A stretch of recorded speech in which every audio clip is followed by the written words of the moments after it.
مرکزی انجمن تاجران اور پاکستان کی طرف سے دی گئی احتجاج کی کال پر دیگر شہروں کی طرح میلسی میں بھی بڑھتی ہوئی مہنگائی اور بجلی کے ٹیکسز کے بارے میں پرامن احتجاج کیا گیا، جس کی قیادت ضلعی نائب صدر حاجی شیخ محمد امجد انصاری اور جنرل سیکرٹری انجمن تاجران علامہ اقبال مارکیٹ میلسی ضلعی ایڈیشنل جنرل سیکرٹری ضلع وہاڑی چودھری محمد زاہد جاوید نے کی، جس میں تاجران کے ساتھ ساتھ شہریوں کی کثیر تعداد نے شرکت کی اور انہوں نے وقت حکومت سے مطالبہ کیا کہ یہ بجلی کے بلوں میں جو ٹیکسز اور بڑھتی ہوئی مہنگائی، پیٹرول کی بڑھتی ہوئی قیمتوں کو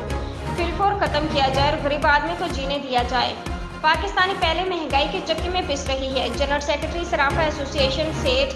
حاجی ممتاز عرف کالا، صدر سینٹری پینٹ سٹور حاجی عبدالرزاق بھٹا، صدر عالم مارکیٹ شیخ محمد امتیاز، ضلعی ڈپٹی انفارمیشن سیکرٹری محمد شایان شان بھٹی، ایڈیشنل جنرل سیکرٹری جنوبی پنجاب حاجی محمد مہر Aslam, general secretary garments union Mailsi مہر عبدالرؤف،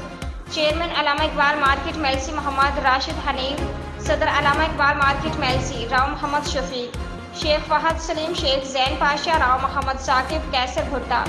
راجہ سجاد، سیف اللہ قریشی، مہر فیاض، میاں فیصل، ارشاد چودھری، طلحہ مجاہد، ملک ندیم، حافظ محمد حسنین، مہر اقبال سحر اور ٹریڈ سینٹر میلسی سے ماسٹر ریاض سعیدی، ملک محمد شبیر اور زرعی آلات سے عبداللطیف اور کثیر تعداد میں دیگر شہریوں نے شرکت کی۔